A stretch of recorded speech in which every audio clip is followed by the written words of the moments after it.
Buenas tardes, doctora. ¿Ya están viendo la pantalla, jóvenes? Sí, se ve, doctora. Ya. ¿Qué tal el conversatorio? ¿A qué hora terminaron?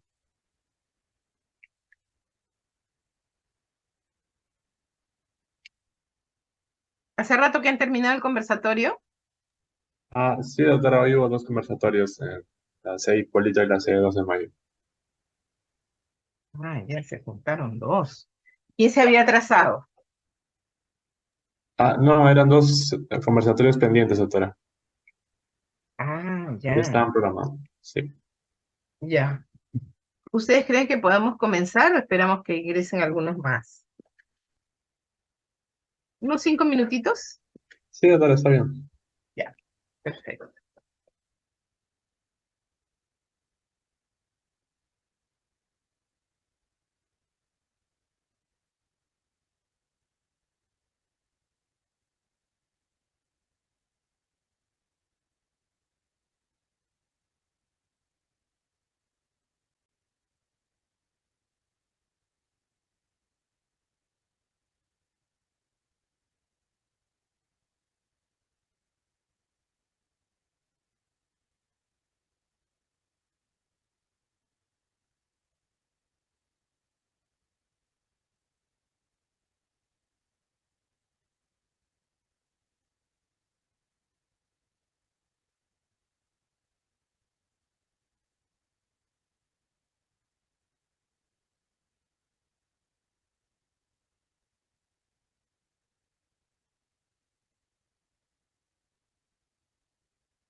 Recording in progress.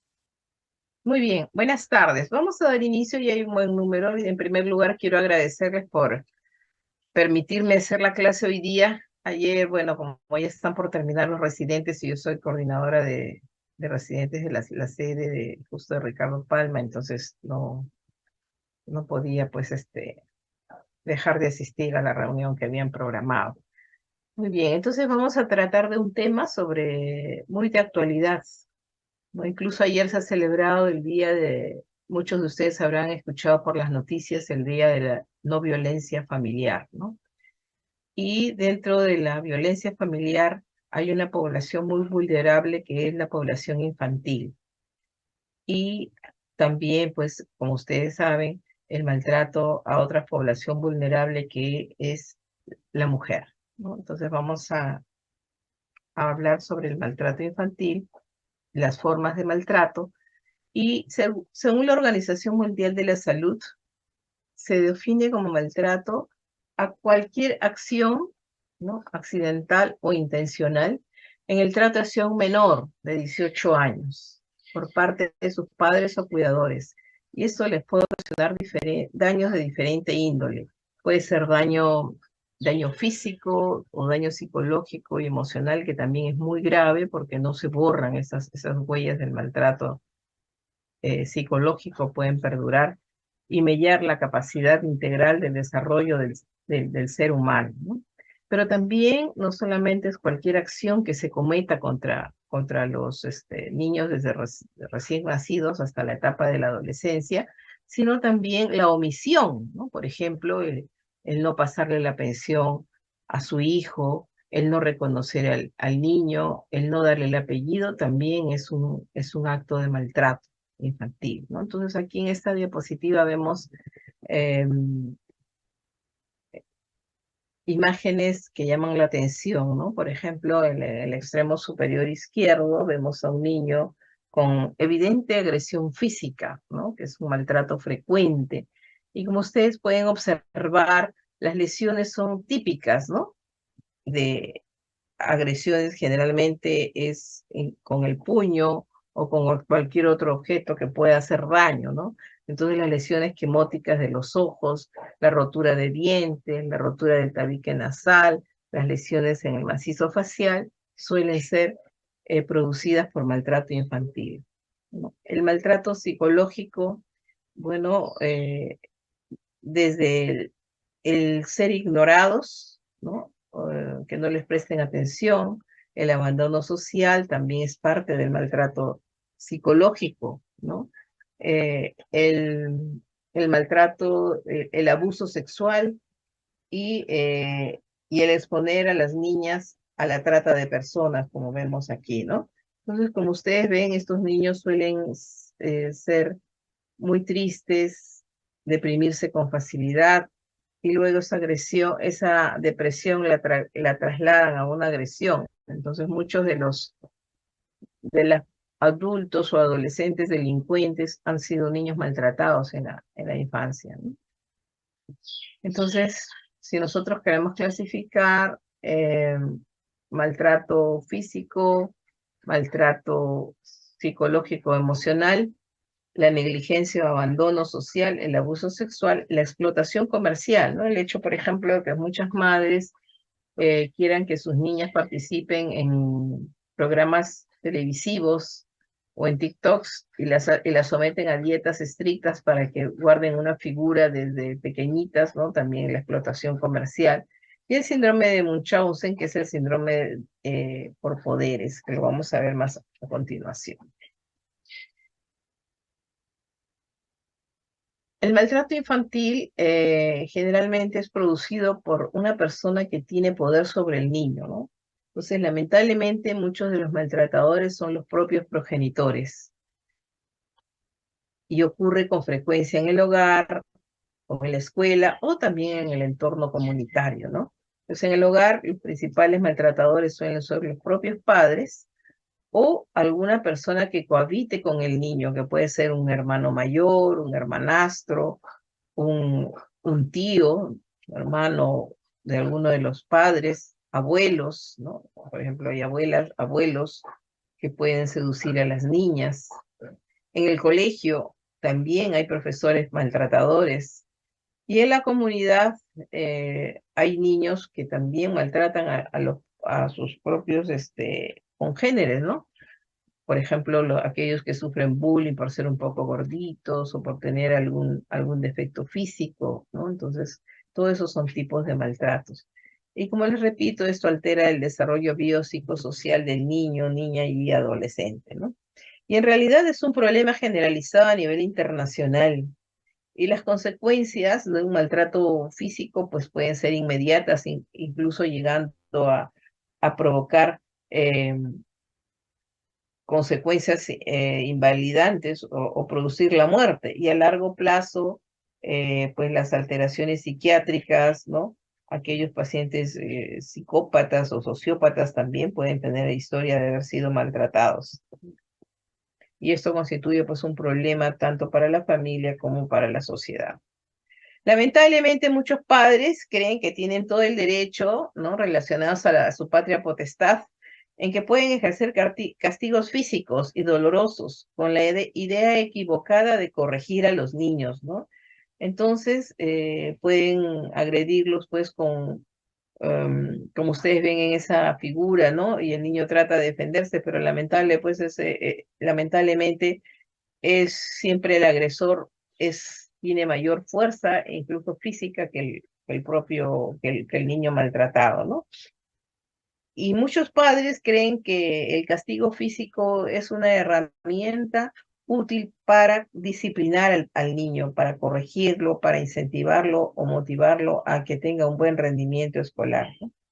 Según la UNICEF, 4 de cada 5 niños de nuestra región de las Américas sufren este tipo de agresión. O sea, aquí en América Latina, el maltrato físico con idea de disciplinar al niño es muy frecuente, ¿no?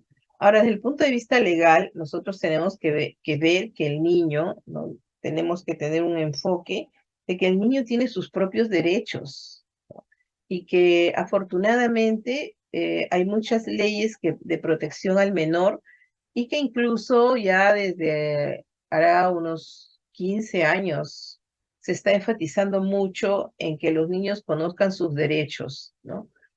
Así como tienen que conocer sus deberes desde los primeros grados de inicial, ya les están haciendo conocer cuáles son sus derechos, ¿no? Y se les inculca que nadie tiene el derecho de agredirlos, ¿no? Entonces, ya incluso hay líneas telefónicas y organizaciones de diferente índole en la comunidad, ONGs, UNICEF, iglesias, parroquias, ¿no? Que están prestando mucha ayuda para que el niño pueda solicitarla y abandonar o ser separado del hogar donde recibe maltrato, ¿no? Ahora, muchos de estos casos no aparecen en las estadísticas, ¿no? Porque los niños a veces no tienen saben que tienen derecho de no ser maltratados, pero no tienen ayuda para denunciar los casos, ¿no? Pero nosotros podemos ver las noticias que a veces son los vecinos, ¿no? Que denuncian cuando ven, por ejemplo, que un niño, sobre todo un niño con retardo mental o un niño que es agresivo, eh, es amarrado o es sometido a castigos físicos en su domicilio, pues los vecinos escuchan los llantos de los niños, son los vecinos los que ponen en alerta a las autoridades y denuncian a los padres, ¿no?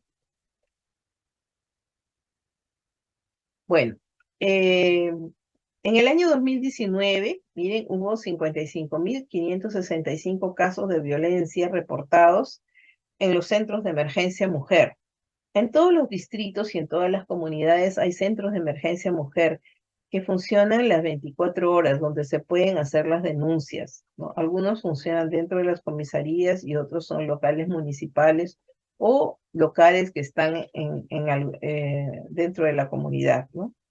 De estos 55.000 casos, 16.000 casos fueron de agresión física 25.214 de agresión psicológica, 12.000 casos de violencia sexual y 356 casos detectados como de violencia económica, ¿no? O sea, así como les dije al inicio, aquellos padres que no pasan la pensión a sus hijos, que no les pagan sus gastos, ¿no? Eh, em, el, el menor de edad y hasta los 18 años, incluso hasta los 21 años y que esté estudiando en la universidad, tiene derecho a que los padres les paguen sus estudios. ¿Bien? Ahora, los casos de violencia sexual se van incrementando, ¿no? Y esto va desde tocamientos indebidos hasta la concurrencia misma del acto sexual. Y como nosotros hemos visto incluso en época de pandemia, mire, este es antes de la pandemia, después de durante la pandemia, se incrementaron mucho los casos de abuso sexual intradomiciliarios, ¿no? Con incremento notable de los embarazos adolescentes y los hijos de madres adolescentes también suelen ser niños muy maltratados, ¿no? Porque la niña no, o la adolescente no terminó de desarrollar y al no tolerar esta frustración de ver truncada su proyecto de vida, entonces, ¿con quién se desquita esta niña? Con el producto de su embarazo, ¿no? De su gestación. Bueno, vemos pues entre el incremento que hubo entre el 2016 y el 2022. Durante el 2020 y 2021 por pandemia no hubo estadísticas, ¿no? Pero del 2016 en 6 años se ve cómo la violencia física incrementó de 7.867 casos en todo el año, ¿no? A que solamente en un trimestre, ¿no? Esto si nosotros lo extrapolamos a todo el año, porque eso es del primer trimestre, hubo 9.190 casos en el 2000, de enero a abril del 2022. O sea que más o menos los casos se habían casi cuatriplicado o quintuplicado si lo extrapolamos a todo el año, ¿no? Porque esto es de enero a diciembre del 2016, hubo 7.867 casos. Y en el primer trimestre del 2022 hubo 9.190 casos denunciados a centros de emergencia mujer de violencia física. Y la violencia psicológica, eso sí, ya todo el año, 9.279 casos en el 2016 y en el 2022, 25.214. Miren, de los denunciados nada más. En cambio, pero hay muchos subregistros, ¿no? Y en el 2022 también, de enero a abril, 8.057 casos, ¿no? De atenciones en los centros de emergencia mujer. Estas cifras pues son muy alarmantes, ¿no? Y ahora, más del 50% de los casos que se atienden por violencia en menores de 18 años fueron violencia física y sexual, ¿no? Y el resto fueron violencia psicológica. Ahora, para el año 2019, esta encuesta ya es de ENARES, del Instituto Nacional de Estadística. Por encuestas que se hicieron en colegios, el 74% de niños peruanos de todos los estratos socioeconómicos de 9 a 11 años habían sufrido algún grado de violencia física o psicológica, ¿no? Y el 81% de adolescentes peruanos entre 12 y 17 años también habían sufrido violencia física o psicológica, ¿no? Estas fueron encuestas que se hicieron en el año 2019 en colegios tanto particulares como nacionales a nivel de Lima y de provincias, ¿no? Y estos fueron los resultados. O sea, son cifras demasiado alarmantes.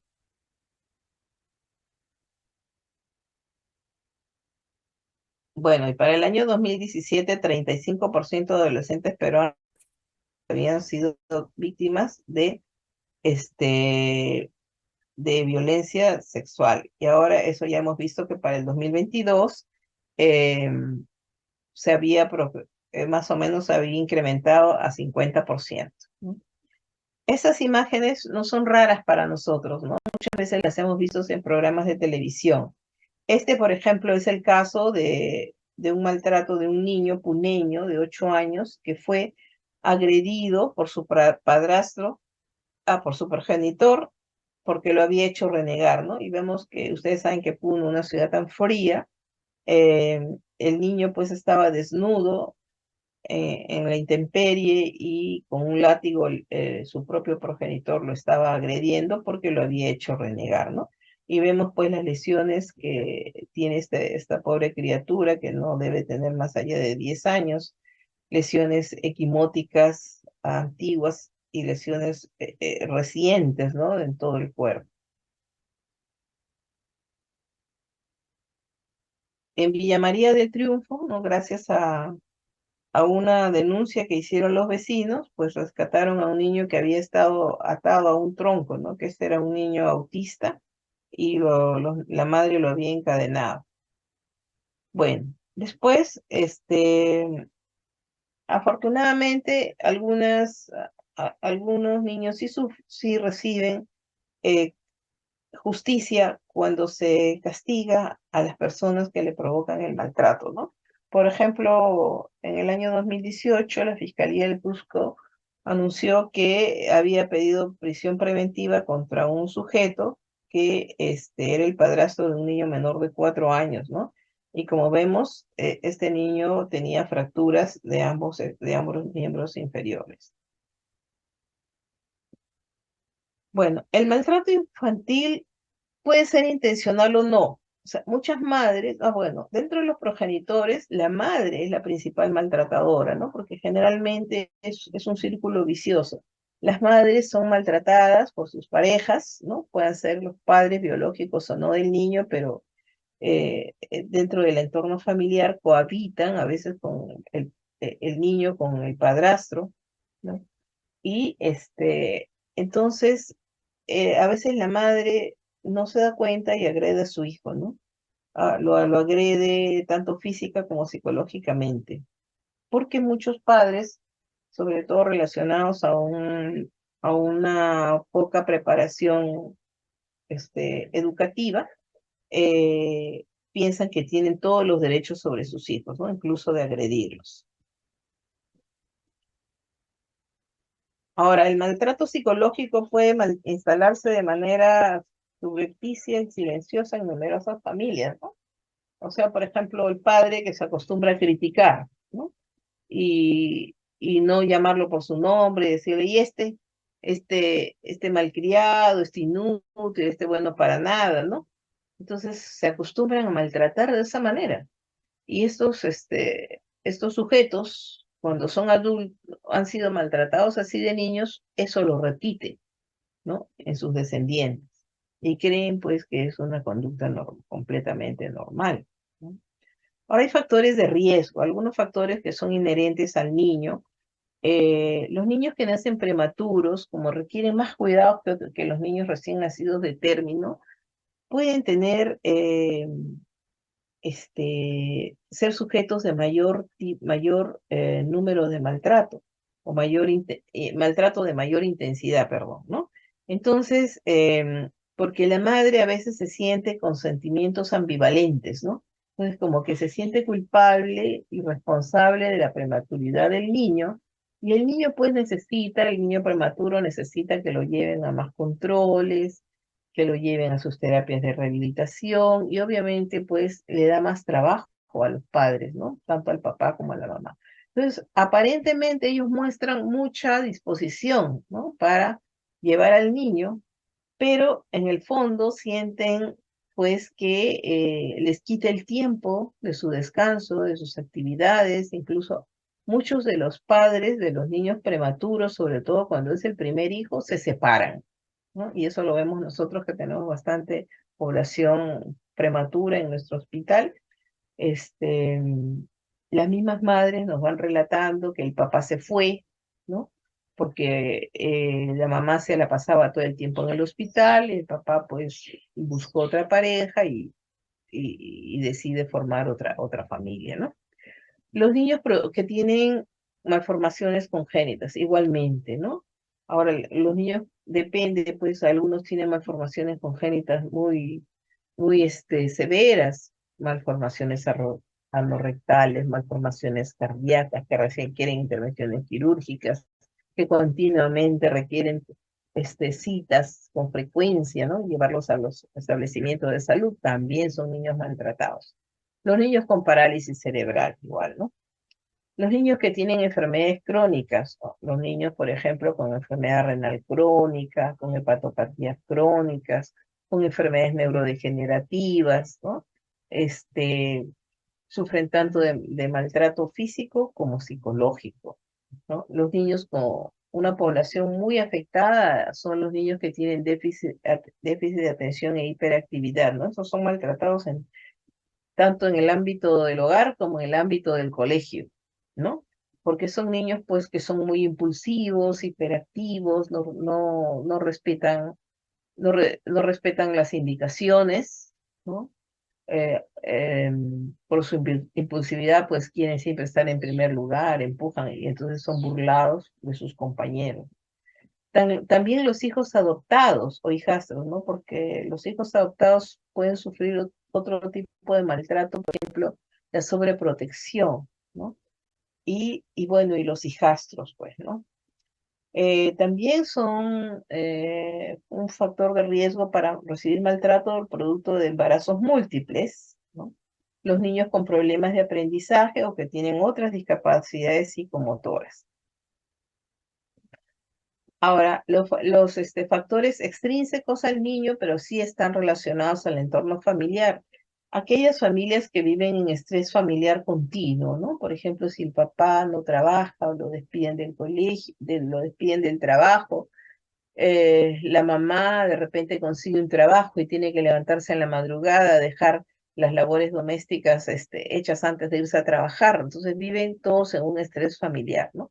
La violencia doméstica, ¿no? El papá que se siente maltratado porque lo despidieron del trabajo, se la descarga con la esposa y la esposa con los hijos, o los padres también con los hijos, ¿no?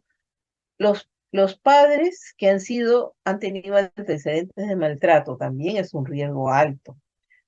Las poblaciones que tienen poca capacidad de controlar impulsos, ¿no? Y hay gente muy impulsiva, incluso adultos que no tienen autocontrol.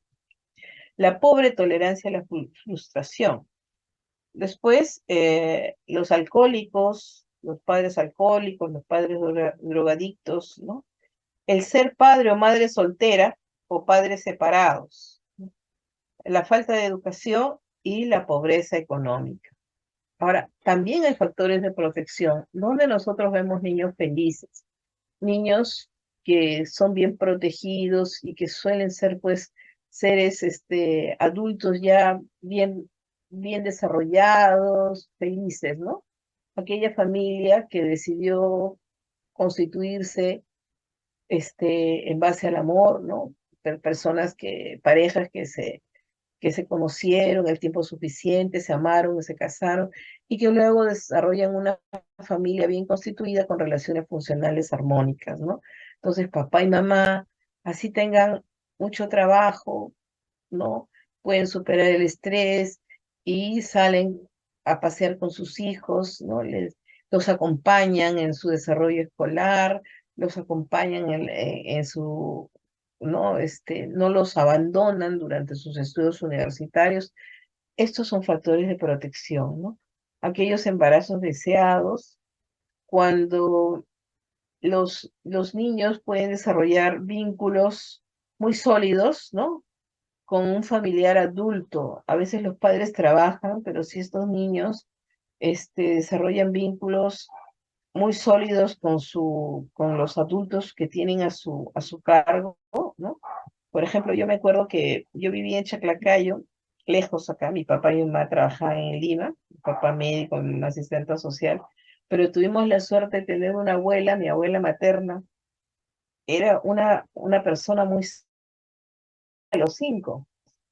Somos cinco hermanos, ¿no? Entonces, mi abuela era pues la que realmente reemplazaba a la figura materna y era una persona buena eh, y supo mantenernos a los cinco hermanos unidos, ¿no? Y ahora nosotros somos una familia muy unida, ¿no? Entonces siempre, a veces los padres pues tienen que trabajar, pero hay un adulto que se hace responsable. Cuando dentro del entorno familiar no hay círculos ni de violencia, ni drogadicción, ni alcoholismo, ¿no? cuando los padres han recibido buena atención durante su infancia. Y los niños sanos y que no tienen dificultades de aprendizaje ni alteraciones de desarrollo, también pues son factores de protección. Y un niño, por ejemplo, que no tiene problemas, que nace bien, que nace de una pareja bien constituida, que papá y mamá desarrollan su proyecto de vida, que el niño no tiene ningún problema, ninguna enfermedad crónica, que es un niño sano, ¿no? Que no tiene dificultades en su desarrollo, en su aprendizaje, generalmente pues es un niño que nunca recibe maltrato infantil. Bueno, aquí es para lo que ya les he dicho, ¿no? Que a veces los padres castigan a sus hijos incluso dejándolos sin comer, ¿no? Vaya. Bueno, entonces si nosotros hacemos estadísticas, ¿no? Que el tipo de violencia infantil, en cuanto al de tipo económico, el 100% son los progenitores, ¿no? En los niños menores de 5 años, ¿no? De 6 a 11 años siguen siéndolo, por claro, porque estos niños, los niños hasta la adolescencia dependen 100% de sus padres. Ahora hay niños que sus padres no los asisten y que salen a trabajar ya desde los 12 años, ¿no? La violencia psicológica igual siguen siendo los padres, ¿no? En todas las edades, los principales agresores. Igual que en la violencia física, en cambio en la violencia sexual, acá es diferente, ¿no? El propio padre o la propia madre es muy raro que hagan violencia sexual contra sus hijos, aunque de todas maneras nosotros vemos pacientes sociópatas o psicópatas que pues hacen, sí agreden sexualmente a sus hijos, ¿no? Incluso, por ejemplo, yo leí un artículo que el hecho de que los padres eh, no tengan el pudor de tener relaciones maritales dentro de los hijos ya también es una agresión sexual, porque van despertando el deseo sexual en el niño, ¿no? Bueno, vamos a desarrollar el maltrato físico, ¿no? Maltrato físico puede ser infligido, ¿no? Como vemos ahí, por la propia mano del padre o mamá, en este caso, una mamá que está pegándole con la mano a su hija, y también pues incluyen arañazos, pellizcos, ¿no? O con objetos que usualmente usan, entre comillas, para corregir, ¿no? Correa, látigo, cables, sogas, zapatazos, con un bastón, ¿no?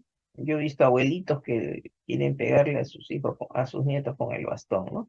O también en el colegio, cuando mantienen a un niño, pues, o lo obligan a que se mantenga en una posición, incómoda o indigna, ¿no? Yo me acuerdo que, en la época que yo estaba en el colegio, castigaban a una niña que era traviesa, pues, como ella sola, y ahora ya pues sé que es una niña que era hiperactiva, con déficit de atención, que se paraba, se agarraba las loncheras de todo. Bueno, siempre, ¿cuál era el castigo? La mandaban al rincón, una hora arrodillada, o escuchar la clase de rodillas, imagínense ese maltrato escolar, ¿no?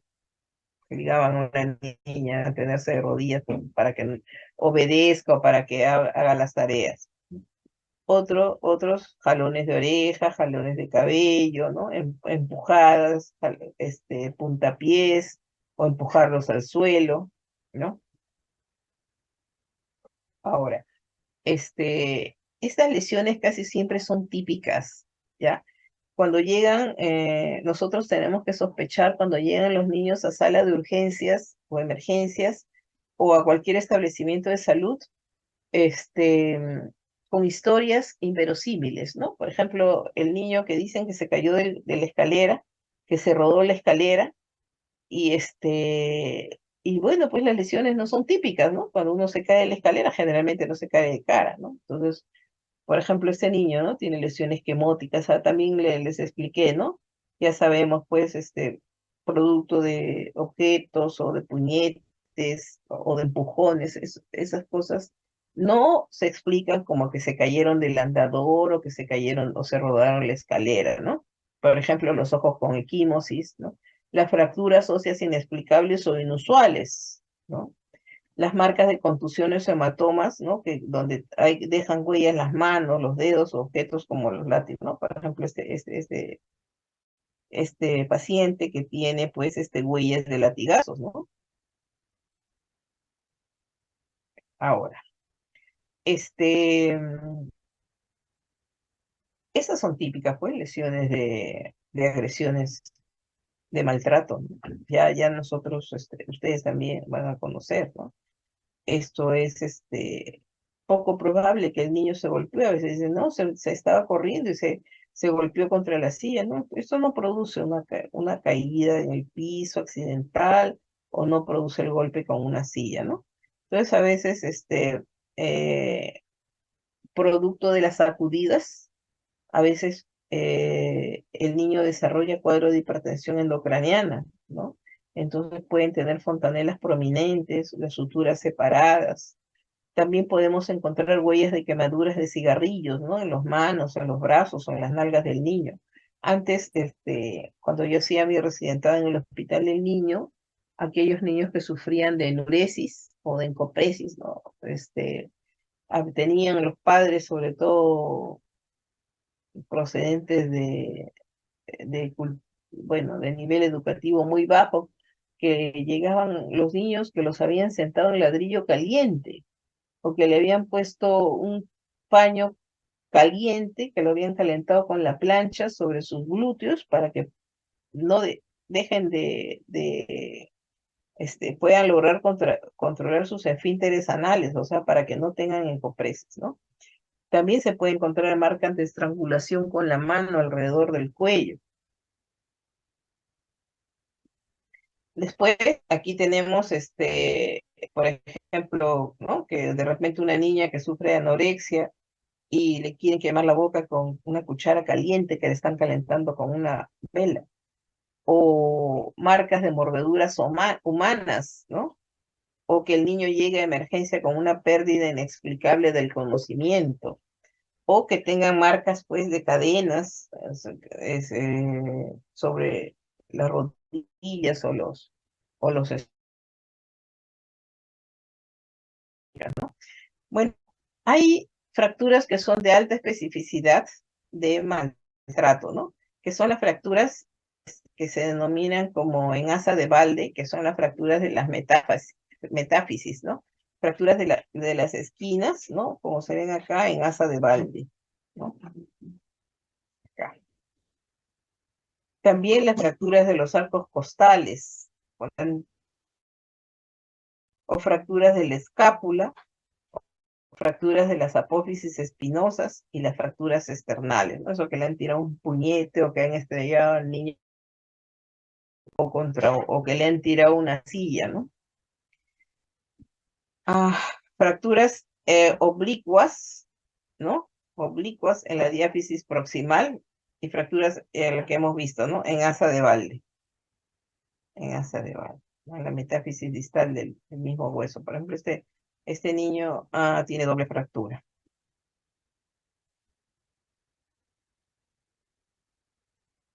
En cuanto a las radiografías de cráneo, también pues tenemos fracturas múltiples, ¿no? Fracturas lineales o fracturas estalladas, ¿no? Fracturas en las metáfisis, ¿no? Hace poquito nos llegó un niño, no era ni un mes, que llegó a UCI, ¿no? Entonces,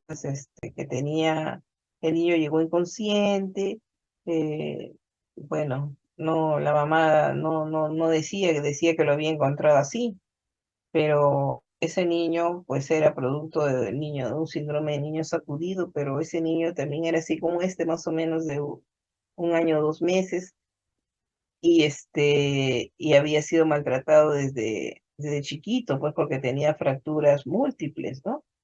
Entonces, el síndrome del niño sacudido son aquellas lesiones que se producen cuando hacen saltar al niño, ¿no?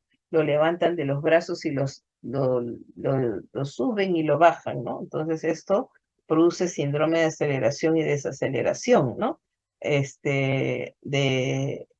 A nivel intracraneano.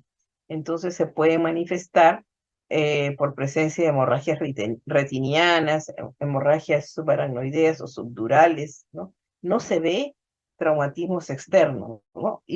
Pero pues, hemos encontrado fracturas múltiples, ¿no?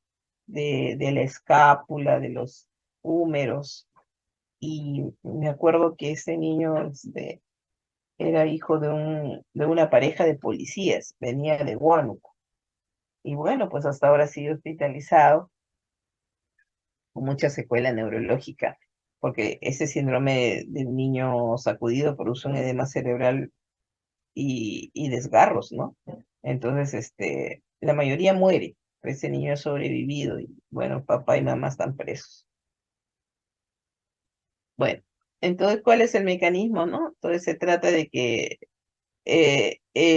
un niño generalmente comienza a llorar en forma descontrolada y hay una persona adulta que lo sostiene sobre el tórax y lo comienza a sacudir con la intención de que se calle o se calme, ¿no?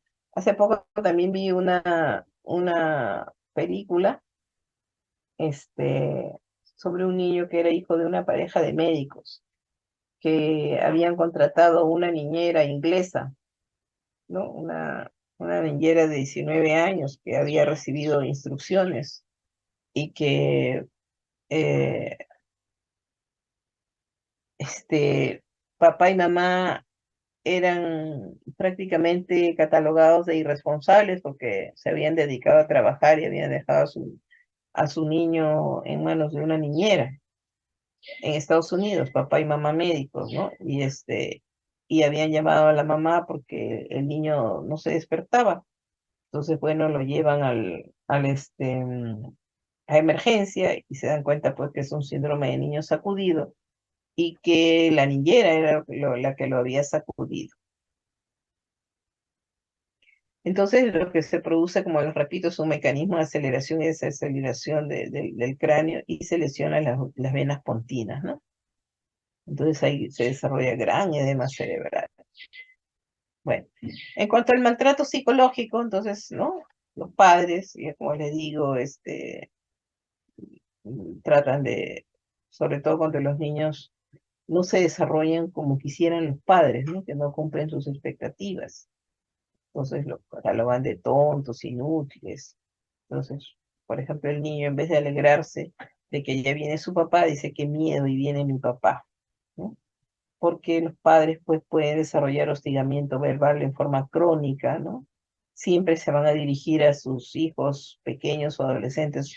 Nunca les pueden hablar de buena forma, los gritan, los insultan, los humillan, los ridiculizan delante de otras personas, ¿no?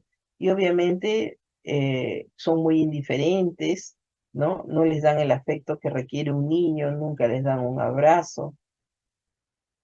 Y entonces el rechazo, pues el niño lo siente, ¿no? O incluso el niño se acerca para que les hagan cariño. Y como estos padres generalmente han sido maltratados, también los rechazan, ¿no? Rechazan el cariño, ¿no? Otra forma de maltrato emocional es que amenacen con abandonar el hogar, ¿no? Los padres dicen, me voy de esta casa. Y los niños pues se quedan aterrorizados porque la mamá les dice, se va tu papá, ¿quién nos va a mantener? Nos vamos a morir de hambre, ¿no? Y entonces se quedan los niños pues aterrorizados. O también que personas que tienen al cuidado de sus niños los asusten con fantasmas o con espíritus malignos, ¿no? Este, recordemos pues que los principales modelos de autoestima de los niños son los propios padres, que son los que deberían brindar afecto, aprobación y reconocimiento. Y obviamente hay que ser cautos en llamar la atención porque tampoco no es que se deje que el niño haga lo que quiera, ¿no? Ni el niño ni el adolescente, sino que hay que saber corregir con amor, ¿no?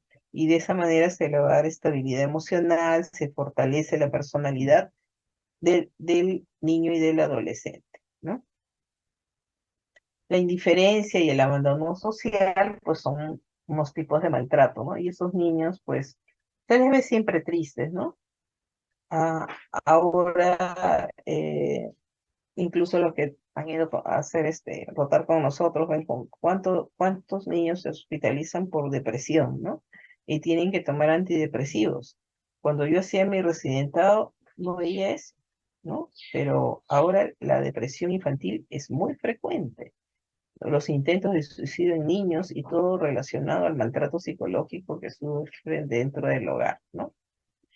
Bueno, cuando hay un abandono por negligencia, los aspectos más afectados son la alimentación, ¿no? Por venganza, a veces la pareja se separa y el papá le quita la pensión, ¿no? Y no le dan de comer al niño. No les compran su vestimenta adecuada, sus productos de higiene, no los llevan a sus consultas, no los llevan a sus vacunas, ¿no? Dejan de hacer una supervisión y vigilancia y no los mandan al colegio, ¿no? Por ejemplo, un niño que no tiene buen rendimiento escolar, el principal castigo del papá, y bueno, pues ya no vas al colegio, te quedarás burro. Y eso es otro maltrato, ¿no? Al contrario, al niño hay que enviarlo a ver al psicopedagogo y que reciba su tratamiento psicológico, porque de repente ese niño por algo tiene mal rendimiento escolar. Hay que buscar la causa, ¿no? Muchos de estos niños maltratados, sobre todo de hogares de extrema pobreza, se escapan y forman pandillas, ¿no? Y pues pueden sobrevivir así juntos, ¿no? Y bueno, cuando son pequeñitos se asocian y el niño naturalmente tiende a vivir en sociedad, ¿no? Y se apoyan entre ellos. Ya más bien la maldad viene cuando ya han crecido, ya están de 10 a 12 años. Pero estos chiquititos de 7, 8 años que los botan de su casa, suelen pues subir a los micros, a pedir limosna, hacer canciones, pero a veces detrás de estos hay un adulto que los explota, ¿no? Y bueno, ya más de 11, 12 años ya aprenden a robar, ya se vuelven pandilleros, ¿no? Bueno, en cuanto al maltrato sexual, como les dije desde el inicio, puede presentarse desde tocamientos indebidos, ¿no? Hasta la consumación del acto sexual, ¿no? La violación. Eh, el abuso sexual, entonces, generalmente se lleva a cabo por un niño que puede ser por un niño, ¿no? Mayor, por un adolescente. A veces hemos visto primos que violan a niñas, y no muy mayores, ¿ah? Primos de 14 años que violan a niñas de 11, 12 años. Hace poco tuvimos el caso de una adolescente, y que lamentablemente la mamá de la niña se había ido al extranjero y lo había dejado al cuidado de la tía. La tía, o sea, y vivía la tía, la niña y el primo de la niña. Y el primo de la niña era hijo de la hermana de la mamá. Y ese es el niño de 14 años que violó a la niña de 11 años, ¿no? Y bueno, y cómo se comenzó a traducir esa depresión de la niña. Este, Quiso suicidarse. Entonces, ingresó al servicio con intento de suicidio, haciendo bien la historia. Y justamente fue uno de los alumnos, ¿no? El que le obtuvo la información y me conversa, pues la niña le había contado, la adolescente le había contado a esta alumna, que su primo la había violado. ¿Sí? Ahora, las relaciones sexuales, pues, son todos los tipos de los actos sexuales, ya consumados, ¿no? Y también es parte del abuso sexual como obliga al niño a ver imágenes pornográficas, ¿no? Tanto en el celular, películas, para que obligarlos a tomarse fotos, todo esto son abusos sexuales, ¿no? Bueno, las formas más comunes son el incesto, la violación, la vejación y la explotación sexual, ¿no? Este, También incluye la seducción verbal, ¿no? Porque a veces hay seductores, ¿no? Como ustedes han visto, que son adultos que se hacen pasar por niños de la misma edad y pues mandan imágenes por videollamadas, etcétera, ¿no? Eh, induciéndolo pues a un niño más pequeño a la masturbación o al exhibicionismo con la idea de luego vender todas estas imágenes, ¿no? El maltratador, si es un maltrato, esto lo podemos ver ahora que hay tantas redes sociales, el maltrato puede ser a través de las redes sociales o también dentro del domicilio, ¿no? Cuando es dentro del domicilio, generalmente es un familiar del niño, ¿no? Cuando el progenitor tiene una pareja que no es el padre o madre de la niña, también, o del niño, también puede ser el principal sospechoso de abuso sexual.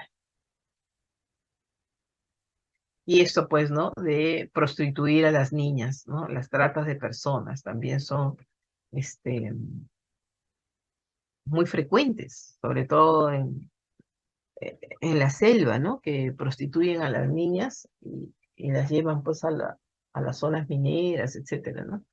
Bueno, ahora, en el colegio, también hay maltrato dentro del colegio. Bueno, estas son imágenes que un profesor le está dando un palmetazo a un alumno que de repente se portó mal, ¿no? Aquí es el maltrato es ejercido por los profesores, pero ahora que ya hay celulares que los niños filman pues los maltratos que hacen los profesores cuando les tiran un reglazo a sus compañeros, ¿no? Eso, ¿cuántas veces hemos visto por televisión esas noticias, ¿no? Profesor agrede a niño y es filmada por los demás compañeros y la destituyen, pues, porque no tienen ningún derecho de ejercer un castigo físico ni maltrato psicológico contra los niños, ¿no? Y también el bullying escolar, ¿no? Es un tipo de maltrato que lo hacen los mismos niños, ¿no? Y miren que este niño es un adolescente ya grandecito, incluso más alto que otros, pero de repente por algo se burlan, porque de repente salió desaprobado, no tiene buen rendimiento escolar, ¿no? El burro del salón, etcétera, ¿no?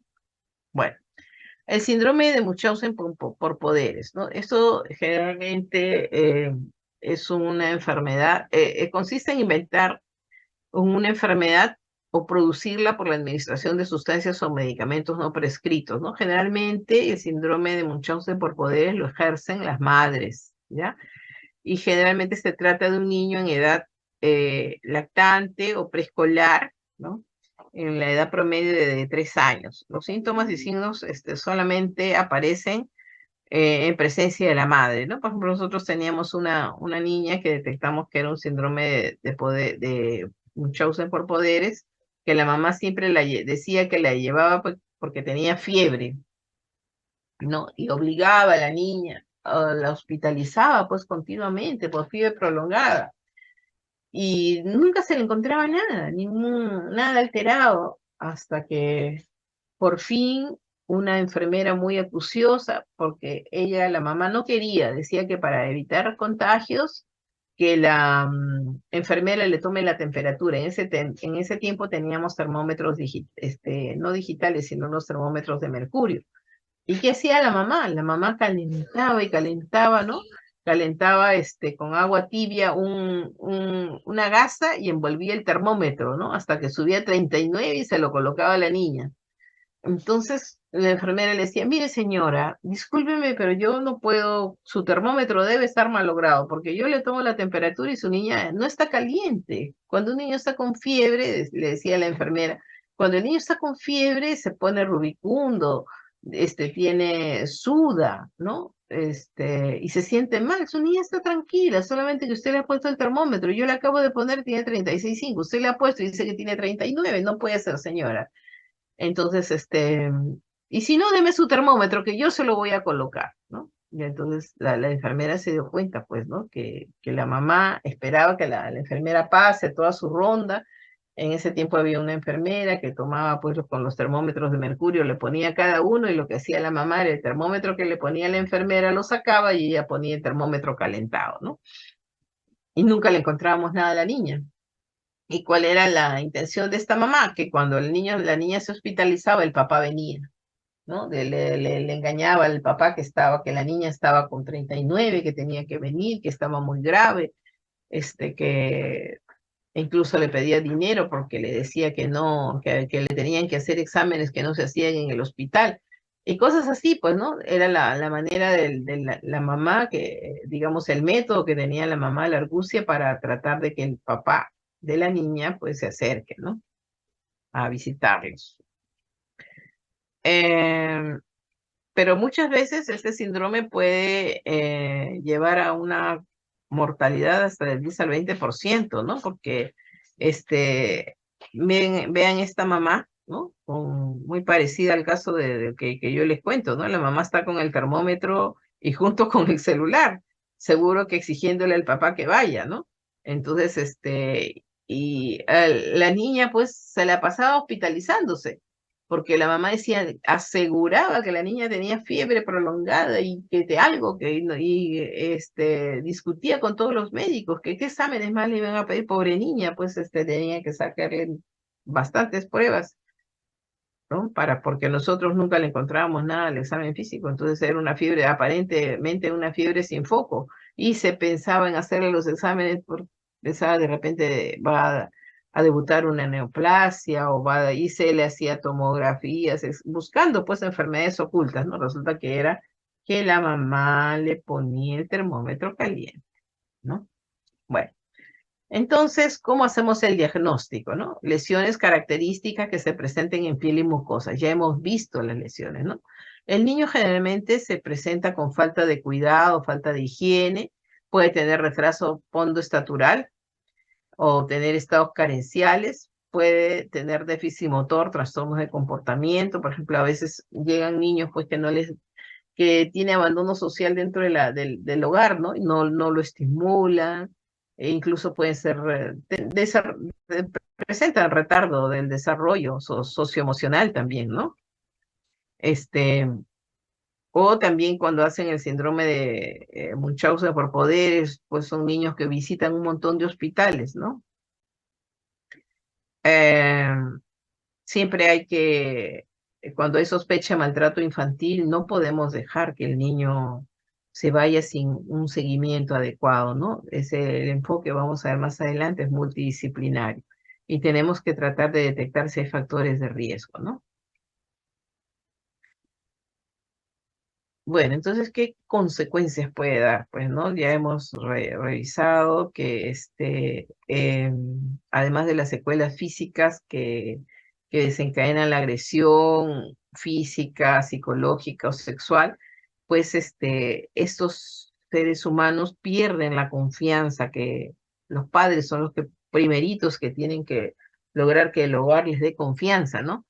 Y entonces eso se traduce por un rendimiento académico bajo, repitencia escolar o deserción escolar, ¿no? El niño suele estar deprimido, como hemos visto las figuras, ¿no? Los niños siempre están tristes, desarrollan baja autoestima, ¿no? Incluso ya dejan de cuidarse, ya no les gusta bañarse, no se pueden poner la ropa, les da igual, ¿no? Todos son síntomas de depresión, ¿no? Aparte de las lesiones típicas que hemos visto, bueno, las secuencias cognitivas tienen retardo trastornos de aprendizaje, trastornos de sueño, pueden presentar también trastornos psicosomáticos, por ejemplo, dolor abdominal que no existe, ¿no? Muchos ya desarrollan con el tiempo comportamientos suicidas o comienzan a autoinfligirse daño, ¿no? Se cortan las venas, se cortan, así hemos visto niñas con huellas de que se han cortado o querido cortar, desangrar, etcétera, ¿no? Niñas y niños. Entonces, la prevención, pues, requiere un abordaje multisectorial, ¿no? El rol del pediatra es muy importante, ¿no? Entonces, nosotros los pediatras y todos aquellos, aunque no lleguen a ser pediatras, cuando ustedes hagan sus serums o su internado, tienen que poner mucha atención cuando llegue un niño con estas características como las hemos descrito, ¿no? Y hay que hacer un diagnóstico oportuno, pues, para evitar que se llegue a daños mayores, ¿no? Y hay que saber orientar a los padres. Entonces, la prevención primaria está dirigida a la población general, ¿no? Hay que evitar factores de riesgo, ¿no? Hay que difundir los derechos del niño, hay que hacer intervenciones en las escuelas para padres. Dicen que nadie nace ni nadie es formado para ser padre. Entonces, estas escuelas de padres que se desarrollan son muy interesantes, ¿no? Incluso yo pediatra, cuando iba a la escuela de padres, aprendía muchas cosas, ¿no? Experiencias de otros padres de familia, experiencias de profesores ya mayores con bastante experiencia, ¿no? Hay que favorecer los factores protectores, ¿no? Hay que promover los valores de autoestima en la infancia, prevenir el embarazo adolescente, y todos tenemos que decir no al maltrato infantil, ¿no? Siempre educar al niño para que sepa cuáles son los tipos de maltrato y que los pueda denunciar. Ahora, la prevención secundaria, hay que buscar los factores de riesgo, ¿no?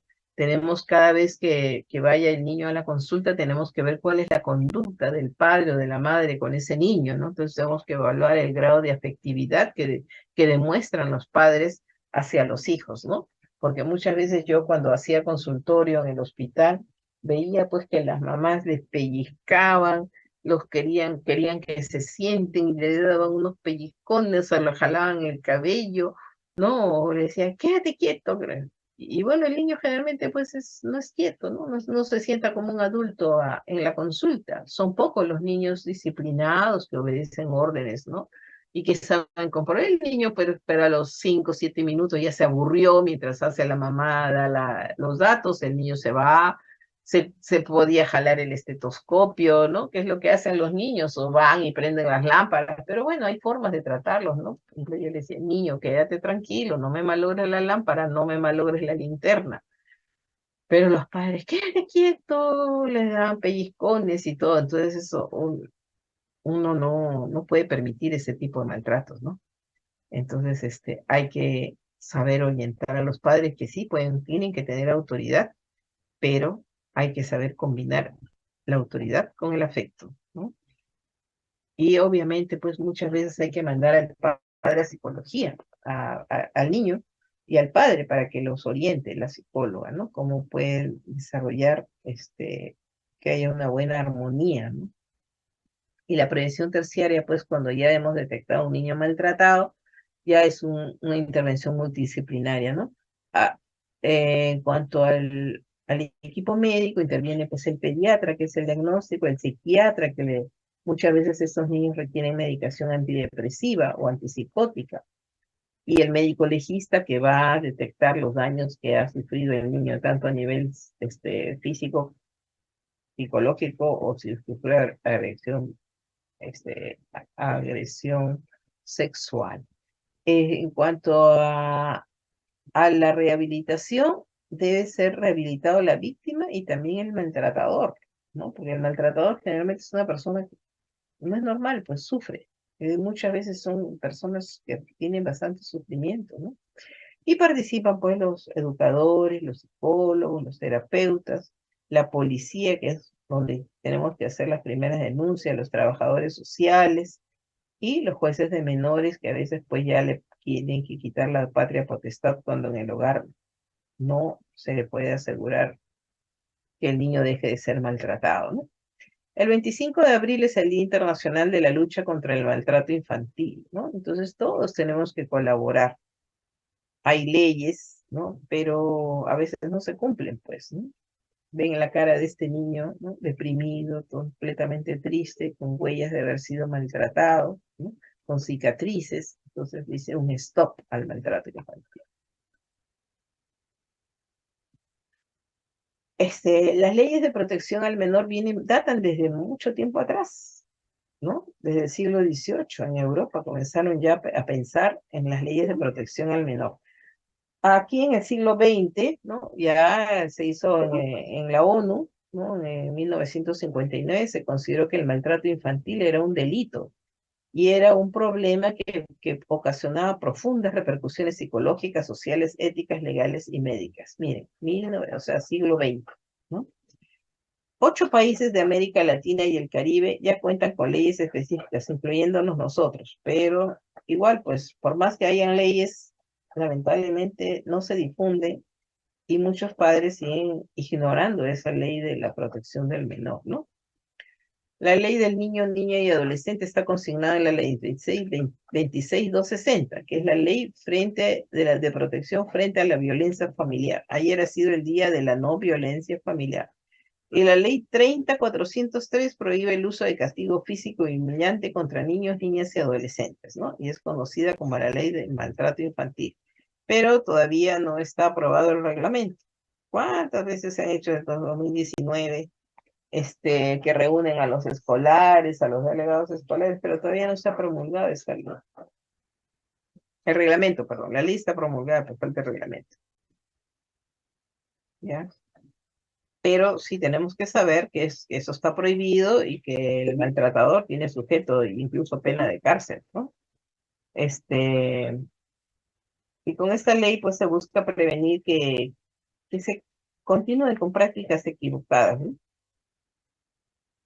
Ya. La ley 30466 establece parámetros y garantías procesales para la consideración primordial del interés superior del niño, ¿no? Y recientemente la Política Nacional de Igualdad de Género, todas ellas están orientadas a intervenir desde la familia, la escuela, la comunidad y otras instituciones en el marco de la Convención sobre los Derechos del Niño, ¿no? Que cumple pues ya 30 años desde que se ha sido suscrita, ¿no? Entonces siempre tiene que saber el niño dónde realizar una denuncia por maltrato infantil. Son en los centros de emergencia, de emergencia mujer, ¿no? Que hay en todas las comunidades. Hay instituciones de cooperación internacional como la UNICEF, ¿no? Que este, pide pues mucha ayuda internacional para poder actuar sobre las poblaciones más vulnerables, ¿no? Que son los niños y las mujeres. Este, ¿qué instituciones gubernamentales hay? Las de MUNAS, ¿no? Que son comunitarias. El Instituto Nacional de Bienestar Infantil y Familiar, que es el INABIF. La Policía de Menores, que tiene sus centros donde recogen a los niños que han sido abandonados. El Ministerio de la Mujer y Poblaciones Vulnerables, que participa mucho, ahora tiene mucha participación, ¿no? Y el Ministerio de Salud. Hay varias ONGs, por ejemplo, la Acción por los Niños, ¿no? Y PRODES, la Fundación de Ayuda a Niños y Adolescentes en Riesgo, que es ANAR. Hay muchas instituciones que cooperan. ¿Qué penalidades hay para el agresor? Si el castigo no causa lesiones físicas con secuelas, lo consideran una falta y se sanciona con servicio comunitario. Pero si esto se repite, el agresor puede perder la patria potestad del menor, ¿no? En caso que el maltrato provoque lesiones leves, se sanciona con entre 3 y 6 años de cárcel. Y si el maltrato causa lesiones graves o invalidantes, las penas de cárcel se establecen entre 5 y 10 años. Ahora, en el caso que las lesiones graves hayan sido causadas por un progenitor, la sanción puede aumentar a 14 años de cárcel. Además, el padre pierde la patria potestad. Las anomalías psíquicas permanentes que puede sufrir un menor de edad producto de los maltratos infantiles también se considera una lesión grave y se sanciona con la misma pena de cárcel. Ahora a los niños los llevan a hacer sus estudios psicológicos, ¿no? En la Fiscalía de la Familia y les hacen seguimiento. Entonces, si el niño quedó con secuelas graves, el papá puede ser detenido o la mamá y puede ser, tiene su sujeta de cárcel, ¿no? Entonces, desde el año 2009, ¿no? Más de 15 años, se hace la prevención del maltrato infantil, ¿no? Entonces, en todos los años, en abril, se hacen campañas, sobre todo en los colegios, ¿no? Y los niños salen a marchar con sus cartelitos, ¿no? Al maltrato infantil. y el lema de es Atrévete a criar con amor. Este es el lema del 2019, antes de la pandemia. Bueno, aquí les iba a relatar un caso, ya para finalizar. Tuvimos un informe de auditoría de un caso, ¿no?, que se atendió en el hospital en el 2009. Y bueno, la recomendación de la auditoría era que se imparta conocimiento sobre maltrato infantil entre los profesionales de los servicios de pediatría y el Hospital Rebeliat y se realice coordinaciones multisectoriales para la capacitación del personal, ¿no? Se trata de un niño de 1 año 10 meses que era natural y procedente de Lima, de Villa El Salvador. Tenía una cardiopatía congénita, era portador, ¿no?, y relacionado con una cardiopatía, una malformación congénita, ¿no? Aparentemente, el motivo de la atención es que la madre dice que el niño, que tenía 1 año 10 meses, sufre atragantamiento con un chicle, ¿no? Que, imagínense, de 1 año 10 meses le habían dado un chicle y que el niño se había atragantado. Entonces, que en esto de que ellos pensaban, ¿no?, botarle el chicle, lo inducen al vómito, ¿no? Y dicen que de ahí ya el niño, como no lograron sacarle el chicle, el niño dejó de respirar, se asfixiaba y comenzó a tener compromiso de sensorio. Entonces lo llevan a una posta médica, no lo ven que el niño está ya con compromiso de sensorio y lo derivan al hospital Uldarico Roca, ¿no? Al hospital Uldarico Roca ya llega el paro cardiorrespiratorio. Ahí lo intuban y lo transfieren al hospital Rebagliati y lo llevaron con un resucitador manual. Esto fue en el 11 de febrero del 2017, ¿no? Y obviamente es recibido en la unidad de shock trauma de emergencia pediátrica y luego ingresa a la unidad de cuidados intensivos pediátricos, ¿no? Al examen físico encuentran con una frecuencia cardíaca de 117, frecuencia respiratoria de 30, una hipotensión con una presión de 68,30, saturando 100% porque estaba intubado y ventilado con resucitador manual. Este niño tenía, al año 10 meses, tenía 12 kilos y llega pues en muy malas condiciones, ¿no? Intubado, con palidez marcada de piel y mucosas, con pupilas puntiformes y le habían colocado sonda nasogástrica que tenía drenaje borráceo, ¿no? Los pulmones tenían plexación muy disminuida, los ruidos cardíacos estaban rítmicos, ¿no? Y tenía su soplo sistólico 2/6. El abdomen estaba distendido y ruidos vibratorios ausentes, ¿no? Se sospecha de un traumatismo abdominal cerrado, ¿no? Y llega con el diagnóstico de postparo cardíaco, choque hipovolémico, y hemoperitoneo, traumatismo esplénico, hepático y perforación intestinal, ¿no? El paciente lo someten a la aparatomía exploratoria, le realizan lavado de cavidad, revisión de hemostasia, le hacen la rafia y la anastomosis, tenía laceración hepática, laceración esplénica, ¿no? Y perforación intestinal, pues le resecan ese intestino y le hacen una anastomosis duodeno y ayunal, término lateral, ¿no? Le colocan un packing hepático por la rotura hepática y este niño pues ingresa el 12, ¿no? Y fallece el 15 de febrero. O sea, 3 días sobrevivió. Eh, Como el niño llegó en paro, ¿no? Bueno, por los traumatismos que había presentado, pues, ¿no? El traumatismo abdominal cerrado, pero también tenía un traumatismo craneal, un cráneo encefálico. Entonces el estudio tomográfico reveló fracturas óseas múltiples, ¿no? Recientes y antiguas, y que presentaba hemorragias intracraneales. Y se hizo la sospecha de maltrato infantil, ¿no?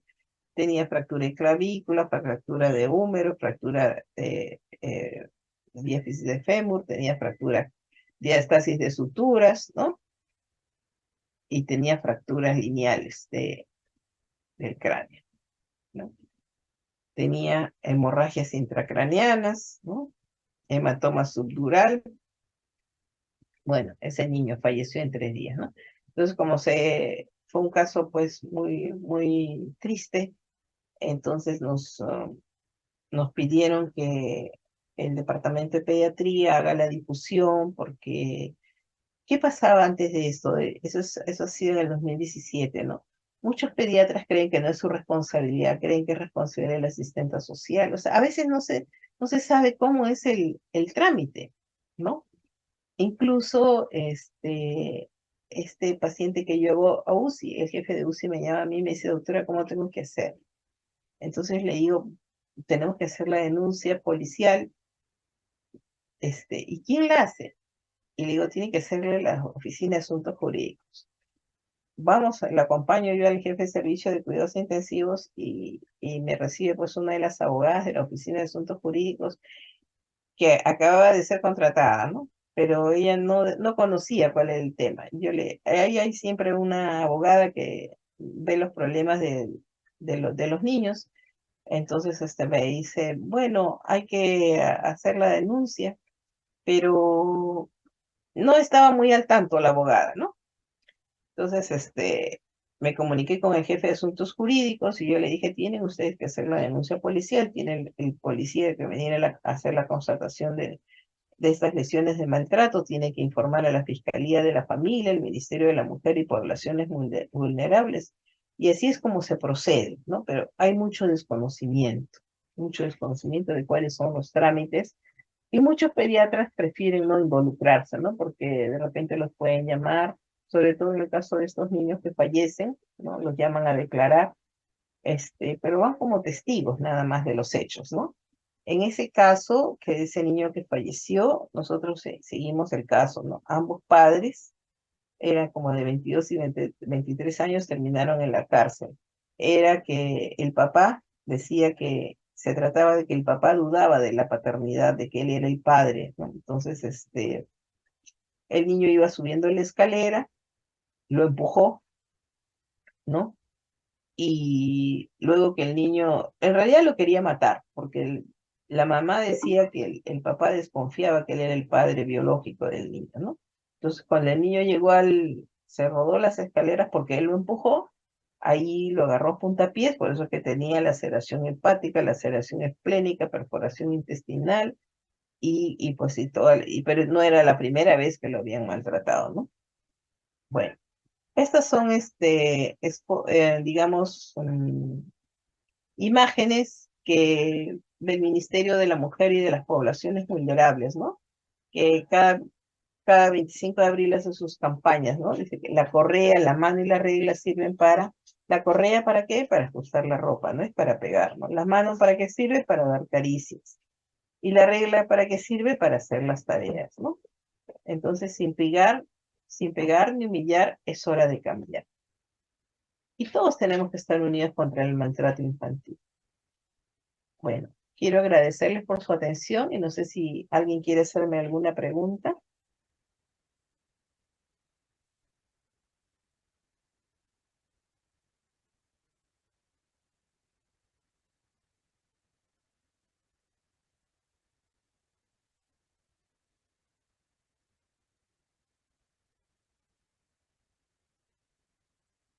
Recording stopped. ¿Alguna pregunta?